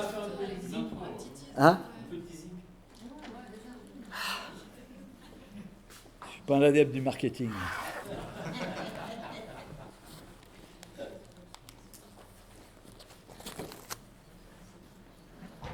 C'est ma faute. Ça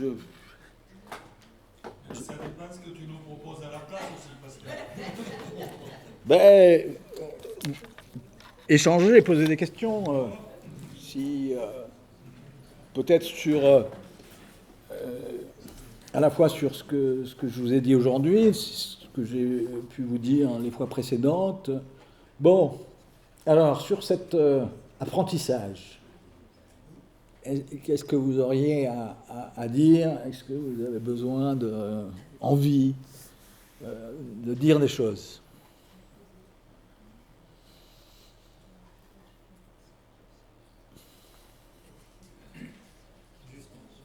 Oui, Didier. J'ai l'impression qu'il y a beaucoup de choses que tu as présentées qui rejoignent ce qu'on appelle le constructivisme. Mais tu ne l'as pas cité. Non. Effectivement. Ça me semble... On n'entend pas bien la question. Oui, alors Didier parle du constructivisme, il a raison. Il dit en gros, derrière tout ça, il y a le constructivisme. C'est vrai. Tu en parleras un peu, Jean-Yves, non? Ou pas? Implicitement. Alors, en deux mots, si on a... Ça peut être considéré, si vous voulez, comme une sorte de séparation. Alors, il ne faut pas séparer si on est maurinien. Mais enfin, si vous lisez Lemoine dans son Que sais-je sur le constructivisme, il y a aussi 3 bouquins qui sont plus volumineux sur le constructivisme. Donc, on peut commencer par le Que sais-je. Et c'est à conseiller. Hein. C'est facile. Pas très difficile. Mais il y a des mots un peu compliqués, mais pour lui, il y a clairement une différence, voire une séparation entre d'un côté ce qu'on pourrait appeler un contrat social épistémologique cartésien positiviste, on pourrait dire, et puis d'un autre côté un contrat social épistémologique constructiviste. En 2 mots, je pourrais interroger les étudiants, là, parce qu'ils ont eu un cours là-dessus, et qui répondent à ma place. Émilie.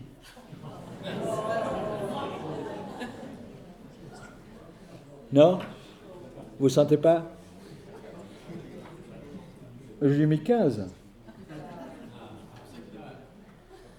Et quand je mets 15, je suis un vieux, moi, un vieux con. 15, c'est vraiment très très bon.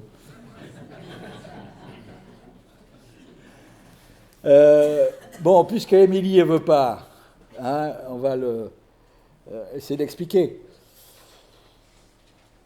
On n'a pas la même conception de ce qu'est la connaissance, et surtout la conception du rapport à ce qu'on appellerait le réel. Si vous voulez, dans la perspective du premier contrat social épistémologique. Pourquoi on parle de contrat social épistémologique? Parce que c'est d'ailleurs Piaget qui utilise le premier ce terme. Hein. Piaget, c'est un grand psychologue suisse. Ça peut être un peu surprenant, mais c'est un grand psychologue néanmoins.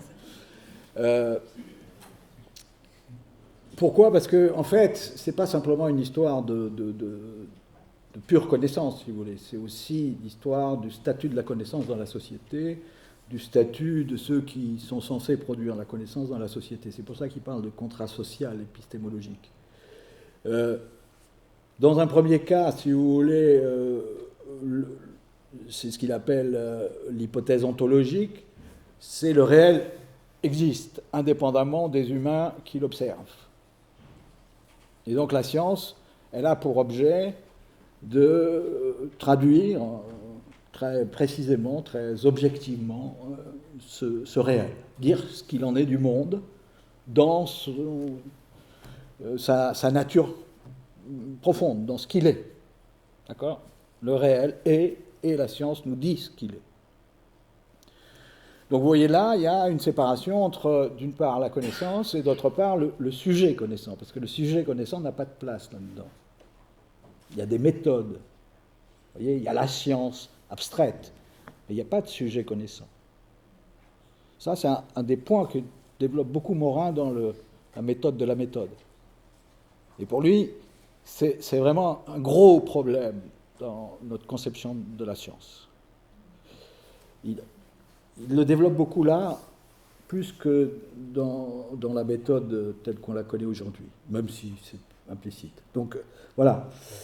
Il y a d'un côté le monde, il y a de l'autre côté l'observateur, il y a une relation d'objectivité, et la perspective, c'est la vérité du monde. Alors, on peut raffiner un peu les trucs, mais au fond, c'est ça.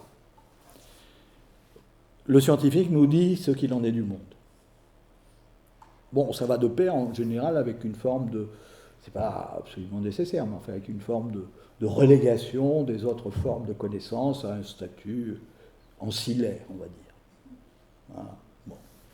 La religion, la philosophie, l'art, le sens commun, tout ça, c'est un peu stigmatisé comme étant pas la connaissance que produit la science, qui, elle, accède à la vérité du monde. Bon, on est encore assez largement là-dedans, même si ça a changé, etc. Pas nécessairement pour le meilleur. Hein. Songez par exemple à Trump et à sa post-vérité. Bon, je préfère tous les positivistes à Trump. Hein. Ça, c'est clair. Bien que je ne me sens pas du tout positiviste. Mais bon.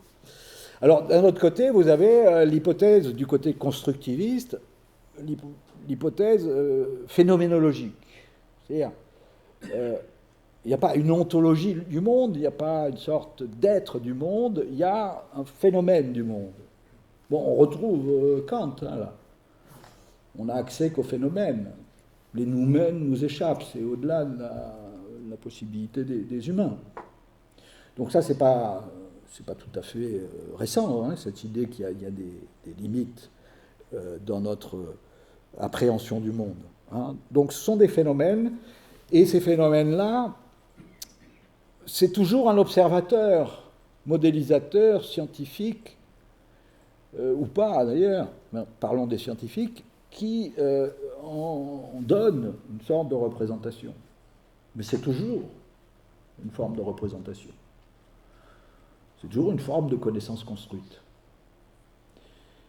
Et cette connaissance construite n'a pas vocation à dire la vérité du monde.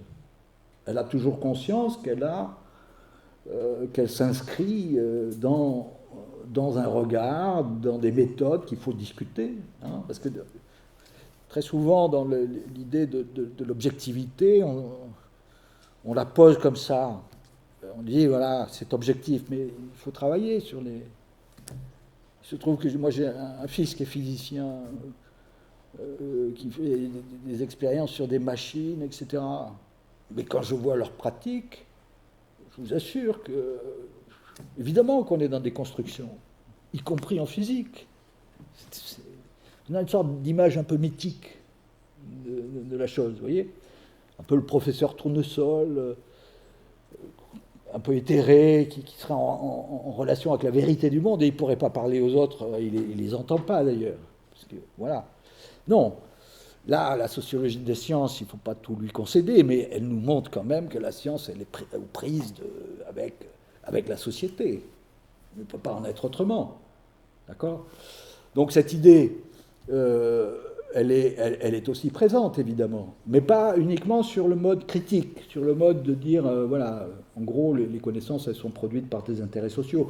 C'est plus une dimension cognitive et épistémologique. Nous ne pouvons pas échapper à cette relation qui suppose une forme de subjectivité. De subjectivité, c'est quoi? C'est ce qu'est un sujet. Et le sujet connaissant, il a une subjectivité. Il ne peut pas être objectif. Il peut avoir des méthodes objectives. Vous voyez, par exemple, dans l'écriture scientifique, on dit aux jeunes doctorants, surtout, tu ne mets pas « je » dans un article. C'est pas toi qui penses. Vous voyez, il faut lui dire, mais tu ne penses pas, toi. Tu n'existes pas. Tu ne mets pas « je ». Vous voyez, c'est l'objectivité du monde qui descend comme ça. Évidemment qu'il y a toujours un jeu. Il faut l'assumer. Si on n'assume pas ça, on a une sorte de connaissance qui est, de mon point de vue, d'une grande naïveté, qui est presque mythologique. Mais on a cédé au mythe. Au mythe, si vous voulez, en partie, alors il ne faut pas que je sois excessif non plus, moi je me conçois comme un scientifique. Mais à la Morin, si vous voulez, un scientifique qui, comme disait Lemoyne, ça c'était très présent chez Lemoyne, vous voyez, il disait, toute discipline scientifique doit faire sa critique épistémologique interne. Sans ça, c'est une forme de barbarie, vous voyez. On peut faire des modèles économétriques qui sont d'un raffinement mathématique assez surprenant, hein, y compris pour des physiciens. Et puis, avoir une épistémologie d'un homme du 19e siècle. Il y a encore dans la science des hommes du 19e siècle. Il y en a. Hein. Moi, j'ai été frappé. J'avais un thésard là, qui devait intervenir, un argentin, qui avait fait un travail sur l'épistémologie des chercheurs qui sont plutôt des informaticiens, des physiciens, mathématiciens, qui travaillent autour des systèmes complexes. Vous voyez déjà l'appellation système complexe. Alors, je ne suis pas rentré dans le détail à vous dire quelle était la différence. En gros, les systèmes complexes, pour le dire vite, c'est l'école anglo-saxonne. Elle est plus formalisée, elle est plus dans essayer de modéliser l'émergence. Mais ce qu'on constate, alors que Morin et même Lemoine sont des gens qui s'intéressent plus à la dimension épistémologique. Et chez les systèmes complexes, il n'y a pas beaucoup de réflexion épistémologique. On peut faire des systèmes complexes de la simulation sociale à épistémologie inchangée. Vous ne pouvez pas vous revendiquer de la pensée complexe sans évoluer dans votre épistémologie. C'est pas possible. C'est pas possible. Donc, et Morin dit souvent, il faudrait 1/10 des enseignements d'épistémologie à partir de la première année de l'enseignement supérieur. Et que ça soit systématique jusqu'à la fin. Et si on veut vraiment qu'on ait des gens qui aient conscience de ce qu'ils font. Donc je poursuis sur le constructivisme. On assume le rapport qui est toujours médiatisé par les mêmes. Un discours scientifique, une représentation scientifique est une représentation. Ça n'est pas le monde lui-même. Vous voyez ? La carte n'est pas le territoire. La science est une carte, ce n'est pas le territoire. Elle est plus ou moins efficace. Et on essaye qu'elle soit la plus efficace possible, surtout quand elle produit de la valeur. Hein ? C'est la boussole maintenant. La boussole, ça, j'y vois une évolution mortifère. Pour tout vous dire, c'est le fait que la science soit mise au service assez fortement aujourd'hui, au service principalement des intérêts économiques. Ce qui fait qu'il y a peu de potentiel critique chez les scientifiques, globalement. Les scientifiques, ils alimentent le système. Ils sont même décisifs parce qu'ils produisent ce qui va permettre, j'allais dire, de produire de nouvelles techniques, de nouveaux produits, etc. Donc ça renouvelle. La participation des scientifiques est nécessaire à l'entretien de notre consumérisme, etc. Donc ils ne sont pas responsables directement, mais ils sont impliqués. Et surtout, quand vous avez un projet de recherche, on va vous demander quels sont les impacts économiques, les retombées commerciales. C'est pas avec ça que...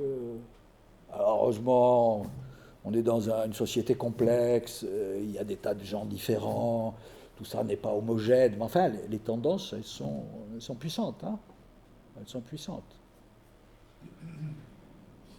Je ne sais plus pourquoi je vous disais ça, mais je perds le fil un peu. Donc voilà. Alors, il y a d'autres choses qui vont... par exemple, dans le... Alors, pour répondre plus synthétiquement à ta question, Didier, le constructivisme, Morin il parle de co-constructivisme. C'est-à-dire, pour lui, il existe un réel dont on ne peut pas dire grand-chose, et les connaissances qu'on peut produire sont, en quelque sorte, résultent d'une sorte de co-construction entre le sujet connaissant et le réel. C'est pour ça qu'il utilise le terme co. Parce que dans les différentes versions du constructivisme, parce qu'il n'y a pas un seul constructivisme, hein, il peut y avoir le constructivisme radical. Lemoine, il était là-dedans. Moi, j'ai un peu de mal. Je dirais que j'ai un peu de mal avec le constructivisme radical. Mais bon, c'est l'idée que tout est construction. Hein, tout est construction et que... Voilà. Moi, j'ai le sentiment, la conviction qu'il y a derrière quelque chose qui résiste, quand même. Hein, certes, les représentations sont là et qu'on construit toujours ces représentations, mais avec quand même un rapport à quelque chose qui nous résiste. Pas surtout. Mais bon, si je saute par la fenêtre du 10e étage, je tombe. Bon, Ça, je pense que ce n'est pas une représentation uniquement. Hein. Bon, mais ceci dit, ce sont des débats difficiles, et je ne fais que les survoler. Hein. Mais voilà, pour le dire simplement, pour un constructiviste, là, nous ne pouvons produire que des représentations du monde, et ces représentations participent à la construction de ce monde. Vous voyez, ça c'est bien, et je pense que c'est ça qui est très pertinent. Et c'est pensé au cœur même de la connaissance, de la production de la connaissance. Tandis que dans le positivisme, le réalisme, on va le penser sur le mode technologique. Vous voyez, ça sera une manière d'intervenir sur le monde, mais ce n'est pas vraiment l'idée qu'on construit le monde à travers ces connaissances. Tandis que dans le constructivisme, oui. Et donc ça pose la question éthique. La question éthique ne peut pas être centrale dans une perspective de positiviste, réaliste. Si vous dites la vérité du monde, il n'y a pas à se poser de question éthique. Le monde, il est ainsi. Il n'y a pas à être bon ou mauvais. Il l'est. Si vous concevez que c'est toujours une représentation que vous produisez et que cette représentation, elle est toujours informée, mise en forme, créée à partir d'un projet de connaissance, vous pouvez raisonnablement et centralement vous interroger sur qu'en est-il de la société que je vais contribuer à construire ou à évoluer avec les connaissances que je vais produire. Vous voyez, c'est central. Et c'est au cœur des choses, au cœur même de la science. Tandis que la position classique, c'est, et Léo, quand il allait voir les 400 chercheurs là, qu'il a interviewés, ben, il lui disait ça, pour partie d'entre eux. Et ça, c'est le problème de la société, c'est le problème des politiques. Hein, il leur posait la question, et vos modélisations, vos simulations, là, est-ce que ça ne peut pas avoir un effet sur la société? Oui, mais ce n'est pas notre problème. Hein? Bon, voilà. Je ne sais pas si je réponds. On pourrait continuer. Hein. Bon, je ne vais pas faire le singe savant. Hein. Si vous avez encore une question, moi je la prends, mais sinon je sais que Serge a envie de boire l'apéro. Moi je voulais dire un grand merci Écoute. pour ton enseignement. Moi je ne suis pas du tout issu du milieu universitaire, pas du tout. J'ai appris sur le tas, j'ai pas fait beaucoup d'études, et j'ai trouvé que ton enseignement, tu nous l'as eu à apporter. C'est un des rares, chez au début tu disais qu'il n'y avait pas beaucoup de personnes du milieu populaire, moi j'en fais partie. Je suis ravi de suivre ces cas séances. Merci à toi. Ah ben merci beaucoup. Hein?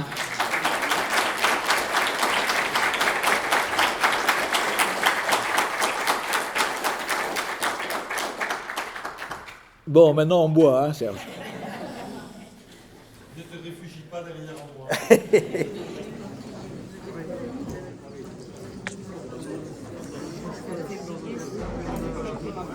Dans 5